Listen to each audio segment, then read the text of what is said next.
Welcome to Meaghan Chitwood Live, powered by BNI. In this episode, we are talking to Melissa Dixon with CDI Janitorial out of Birmingham, Alabama. It's a family-owned company since 1987. She and her husband do it together. One of their core things that they really focus on is building relationships with their clients and retaining all of their clients. So that means huge customer service and client satisfaction. She's been an award-winning educator for 25 years before she joined her husband in the business, and she had no previous business experience before joining CDI. Melissa is a giver in every way. She volunteers to help with anything and everything, and even when people say to her, "Melissa, you can't do everything," her answer is always, "I don't mind at all." Not only that, but Melissa is also a workout machine, workout fanatic, and she and I ended up in the same class together on our Pelotons here recently, so we'll have to touch on that for sure. And so I am super excited to have you hear Melissa's entire story because there's so much to learn about you and your business by going through her experience and her story. So let's get started.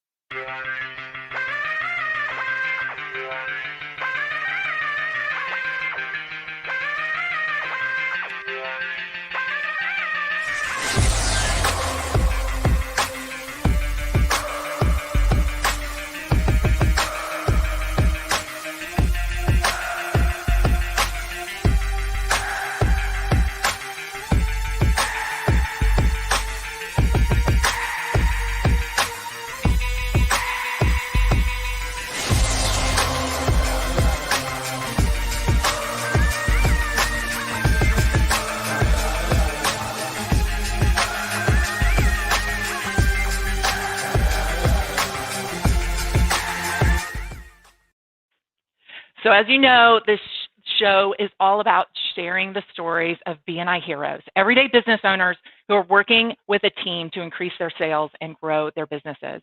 And you can find us here every Friday at 10 a.m. Central. We'll come to you live on Facebook, Twitter, and YouTube. You can just search for BNI Alabama or Meaghan Chitwood, and you'll also see replays on Instagram and LinkedIn as well.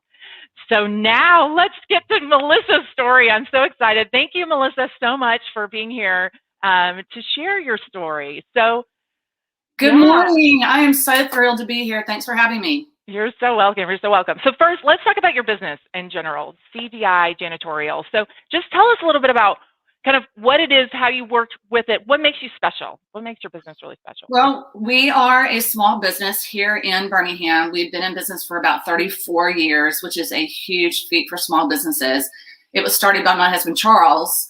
He took 1 year of college, realized it wasn't for him. He did not want to work for anybody else, so he started his own cleaning business. And 34 years later, pandemic and everything, we're still around. It's commercial janitorial. Mm-hmm. So we go in and clean office buildings, car dealerships, hospital waiting rooms. I mean, you name it, we've cleaned it. And it's just been fantastic and a blessing for us. So how did you feel, because you were an educator, right? You were a teacher during that time. How did you feel about him starting his own business? Well, we've been married 31 years, and so he started it. Oh, he had started it beforehand. Okay. Correct. Yeah. He started it 3 years before. And the entire time I was teaching, I played probably 2% of the business. I would do some correspondence. I would type up the proposals. But to be honest with you, I didn't have a clue about anything. We would drive down the road, and he would go, "Yep, that's a client. They're a client." And I didn't even know. I didn't know the employees. I knew nothing other than, again, 1 or 2% of the business. Absolutely. And so what do you think, has kind of been his claim to fame to keep it going? Because we're building up to when you joined him. So for about 29 years, right? What do you think was successful in what you guys were doing? He never wanted to be the largest cleaning company in town. He always focused on customer retention. It was never about, I'm going to be the biggest and the best. I'm going to be the best for my clients I have. Because I told you earlier, we're not about trying to find new clients when we can keep the clients we have. And so he is fantastic with customer service. Yeah. Oh, excellent. And so you decided to join him. So 25 years as a teacher. One, what is it like to be a teacher for 25 years, just in general, to start with? You know what? It was absolutely an incredible experience. I taught high school students, I taught English and journalism, and it was everything I could have ever dreamed about. But I was working really, really hard. And my husband said, you know what? Why don't you prepare to retire? We took an entire year for me to prepare to retire and join the business. And it will be your plan B. And it truly has been a great plan B. So, what was your thought process going through?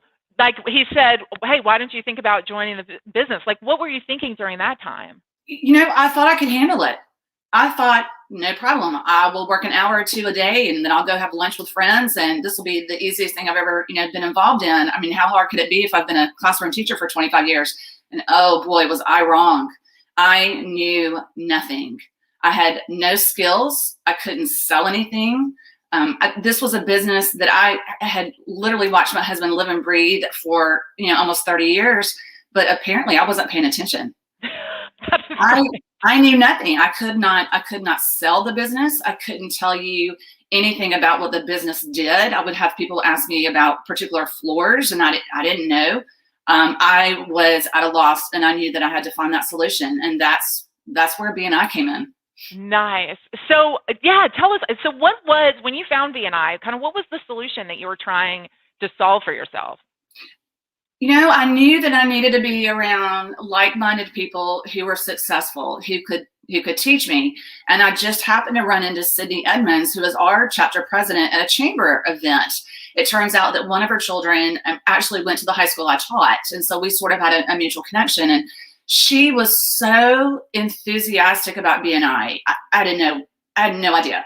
And I just said, sure, why not? What could I lose by attending this chapter? And my gosh, after 90 minutes, I was hooked.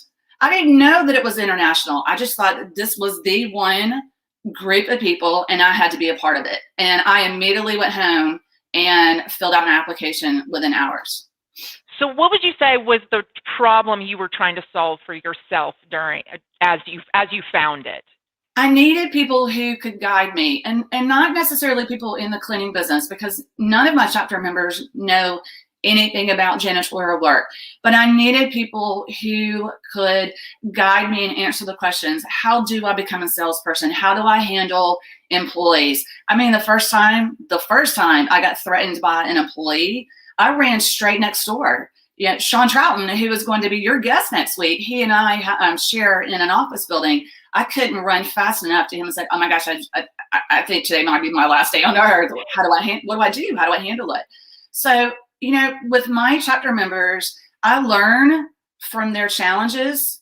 I learn from their triumphs. And really within the first year, I was a totally, completely different person in the business. The success, I'm telling you, I could not have read any more books. It was being around other salespeople who wanted to be successful, but who also wanted to share in the success of others. Oh, that is, I just love that was your experience. Your experience also is very similar to mine in that I can't personally tell you how much money I made as a BNI member, but I can absolutely tell you every single person who gave me advice that triggered something that made me more successful every step of the way. And I think that's one of those things we don't necessarily talk about because it isn't our unique selling proposition of referrals. But it just makes me feel so glad to hear you say that.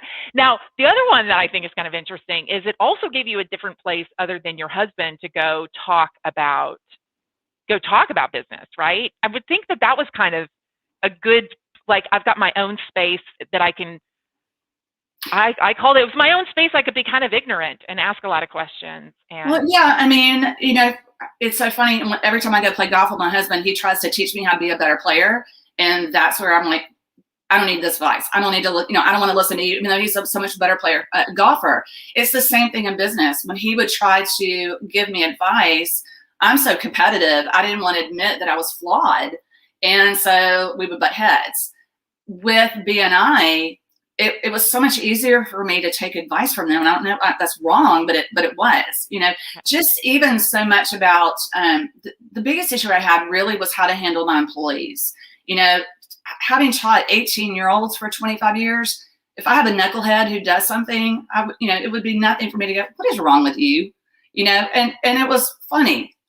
I can't say that to an employee. I can't look at an employee and go, what is wrong with you? Go to the principal's office. Right. That employee would no longer be an employee because that's disrespectful. So I had to really take off that teacher hat and understand I'm not working with 18-year-olds. I'm working with adults. And that was a challenge. And so that's where I had conversations with my chapter members. That's where I plugged into BNI University.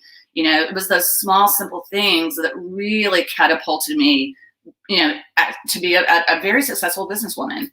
Yeah. Oh, yeah. Yes. It has been so fun to watch you and how what you are now.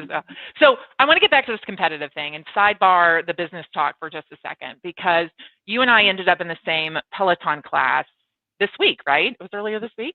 Correct. Yeah. So I saw you pop up and I was like, oh, Melissa. And we were going through a Power Zone class. And for those who don't know anything about Peloton, the Power Zone class, they just tell you basically you're trying to get a certain output and all this kind of stuff.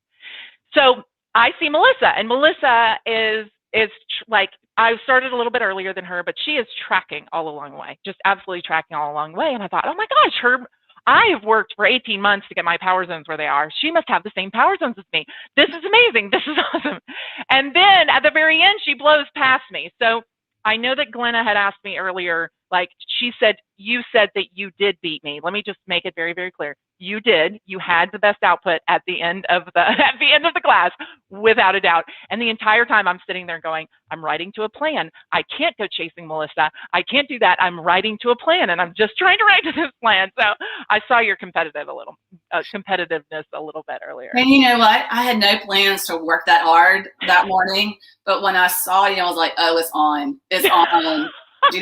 And I was like pedaling my heart out, and I thought, what am I doing? Where am I going with this? That's so funny. I was coming at it from the giver's gain perspective and giving you high fives, and you were trying to just skunk me the entire time. You are. I feel a little bad about that. No need to feel bad. It's really, I use it as a self-management tool of like, when am I triggered by what, and of being awareness. But it was just absolutely so great. See, I just wanted to make sure everybody knows Melissa absolutely beat me by the end of the class, for sure. All right. So a couple more things out of it. So I guess you kind of answered this a little bit, but other types of networking and marketing that you've been doing and BNI, how do those compare? Because you met Cindy probably at a networking event, because she's the networking queen. Yeah. What did you feel was the difference between what you had experienced before in your overall experience with BNI? The accountability, for sure.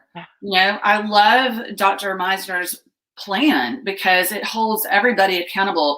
You're there, you're going to dedicate the finances and the time and your dedication, granted, to make money, but you're not going to make money if nobody else is going to help you in the process. It is the giver's gain. So granted, the chamber is fantastic and other groups are just as great, but there is no accountability. Nobody is pushing you to help someone as much as you want to help in return. And then that's by far why BNI is so successful and has been so successful for me. So that theme has been coming up for me a lot this year of like, if there's anything we can do better is to hold each other more accountable. I've always said I have to give you permission to hold me accountable, but once I get that permission, then you can, or if I give you permission to hold me accountable, you can then come to me and say, hey, Meg, you're not pulling your weight here. What's going on? Because we've agreed to have that kind of relationship. And I think that sets successful business people apart from others, is how accountable and how much do they stick to what they said they were going to do, and how much are they putting in the effort as well. Oh, absolutely. It's interesting. It's almost like you have a radar in every facet of your life, whether it's a business or a social situation. I'm constantly aware of people who need help.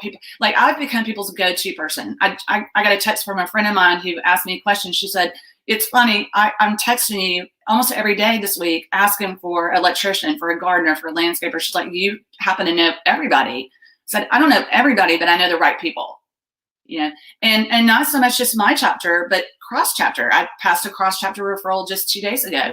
So I'm constantly aware of who needs what and how I can pass that referral to someone else. It's just become a weird sixth sense, I guess you could say.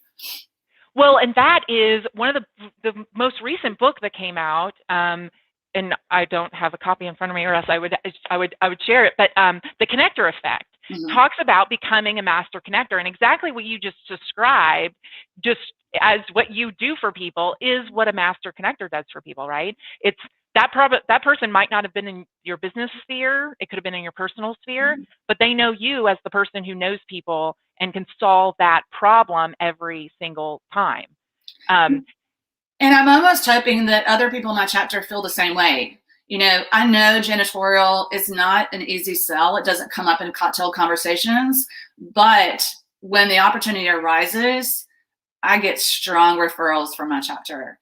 And a lot of times those referrals become tier 2 and then tier 3, and oftentimes it was just one person who was observant, that all of a sudden it kind of snowballs. And so what I can put into it, I know that my chapter members are doing the same thing. Absolutely. So let's talk a little bit more about making referrals easier, because not if I'm a massage therapist, janitorial service is probably never going to come up, right? But if I sell telecommunications, phone systems, or I sell office equipment, or those kinds of things, have you identified who those people are that you really should surround yourself with so that you can get and give referrals easily? Yes. I mean, I've got a list of my upstream and my downstream, to be sure. But I tell you, the person in my chapter who has really helped me the most is Gary Beatles of Reliant Media, because he's going into oftentimes brand new buildings, putting in all their media stuff. Yes. And then he instinctively asks, hey, who's going to clean your building? That's where the conversation started. Didn't have to ask the question, but that's what Gary does. And we have gotten so much business just because Gary has really understood the whole BNI concept about referrals. Well, and so that's the other thing. So you mentioned upstream, downstream, right? We've been talking about that in our region a lot. Like where's your customer before they need you is the upstream, and who can you ask one question about and find out if there's a referral? And that's exactly what he's doing, right? He's got one question: who's going to clean your? I got mine. Now who's going to clean your building? So he can do that every single time, which is absolutely awesome. Absolutely. Yeah. And sometimes it's the weirdest situations that produce the best results. Yeah, love that. So take us to the moment when you realized BNI really was working to solve all of your problems. Did it happen early? Did it happen late? When did it kind of happen for you? I think it happened, it was several months in. It's not a quick fix. I can promise you that. It was several months in when it finally clicked, when I felt very comfortable not only discussing my business, but not cold calling, but being bold enough and brave enough to be secure in this plan B of mine. When I could perfect that 45 seconds, or when I could pass the best referral, or understood the difference between a lead and a referral. I think it was gradual, to be honest with you. But now when I look back over that first visit, it's amazing. It's amazing how much I carry myself so much taller as a businesswoman because of BNI. And it's interesting. My husband's even noticed it. He's never attended a BNI meeting before, but he's noticed that I can go in and I can quote a building and I can sell it on my own and not depend on my husband anymore. And that's been phenomenal. Love it. That's amazing. That's absolutely amazing. And just for the record, my husband's never been to a BNI chapter meeting either, interestingly enough. So that's much worse on him, I think, than it is on your husband. I agree. I just absolutely, I love your story. So is there a part of your story that we haven't touched on yet that you think that our audience would really learn something from and really appreciate? Well, I think what sets my business apart, and granted, it's not glamorous. It's cleaning toilets, and but everybody needs a clean toilet. But I think it's just the fact that we're a husband and wife team. We've been together for 31 years. The business has been around for like 34 years. And we just focus on being the best we can be. And whether that is taking care of our employees, taking care of our clients, my name, my last name is the business name. I'm not a company that bought the rights to another name. That's my name. And so there's a lot at stake with my name attached to our business. And so we focus so heartedly on just customer retention and understanding that we're so grateful. I mean, we're in the middle of a pandemic. I'm a cleaning company. We could not be more blessed with how we're managing through this time. And so we're going to share that with everybody we can. We're going to be so grateful that we've become so successful for so long. We're not going to take any of that for granted. And in that, so the cleaning company kind of could have gone either way for you, right? And about this time last year, because everybody was going home and not being in office buildings, and everything needs to be super clean. Where did your business land with all of that? We only lost 2 clients. One was a restaurant and one was a pediatric office. But the rest of our clients, they either, over half of them actually doubled the amount of business because of the anxiety. And so we were going in and doubling the amount of services that we were giving them. And those were like all the industrial companies we have, the car dealerships, the ones that were still in business. Our daycares and our churches, Meaghan, I cannot tell you how thankful we are. Not one single church or daycare diminished, canceled, or reduced the amount of work. In fact, a lot of our churches who were closed, they continue to pay us full price. Wow. So we went in and we would do extra work for them. We would pressure wash. We would steam clean our carpets. We would strip and wax our floors. Anything that we could spread the gratitude. They could have said, we're shut. We can't have you. We can't use you. All of our churches paid us the same amount of money. So we're just so thankful for that. And now that we're all sort of hopefully climbing out of the hole, we're signing more businesses left and right. Offices are open. We're going in, we're getting them clean, just for peace of mind. So we've hired 6 new employees over the last 3 months. Just signed a huge veterinarian office last week. So it's been wonderful. Oh, that's amazing. And then, so for other commercial cleaning companies, in other parts of the world, what would you recommend for them if they were looking at BNI? I would say you're going to have to be patient, but I'm telling you, once you establish yourself in your chapter and you gain the trust of your chapter members, you're going to have to hang on, because you're going to do unbelievable as far as business goes, and the referrals are going to hit you. I'm telling you, I had a cross chapter. John Chambers is one of my favorite people. He's from Keller Williams. Not only do we clean his office because we're referral, but then we are now cleaning a tier 2 office in another part of the county. And now we've just put in 2 more referrals for possibly a tier 3 and tier 4. And John's cross chapter. So, don't just focus on your chapter. Get out there and visit other chapters. I substitute a lot so that I can really get in and pass referrals to other chapters as well. So it's, I can't say enough about BNI. My husband says I live and breathe it, and probably I do. Well, and I want to say this about how you substitute, because it is very, very different than how some people might substitute. You substitute and you come in and you say, what value can I bring? I mean, I even think you've even had one-to-ones with visitors to help them join the other chapter kind of thing. So you're not just going in to take, you're going in to give something to each group that you're visiting, so that ultimately it would make sense, right? Giver's gain would make sense at that point. So you make a lot of deposits into the relationship too. And there's one group I substitute quite a bit at, and now they've become so familiar with me and know that I love to get on their calls, that half the time they don't even leave me a 45-second presentation. That it's funny. I'll go in and I'll research their company, and then I'll create a 45-second presentation for them. So I'm learning about their businesses so that I can refer the mortgage lender or the painter or whomever. Yeah. So it's been fun for me to be able to meet other chapters. Love it. All right, so I want to do the key takeaways that I have gotten from our conversation. Number one, building relationships, right? That is a core value of your business. It's a core value of ours, but everything you have talked about here is about building strong relationships so that you can move forward. Being impeccable with how you are with your clients and the solutions that you're actually providing, because now, I mean, it's a no-brainer. I mean, obviously the churches would not have done what they did if you were just another, another service as well. And then your big one was using the network to learn other things besides just getting referrals.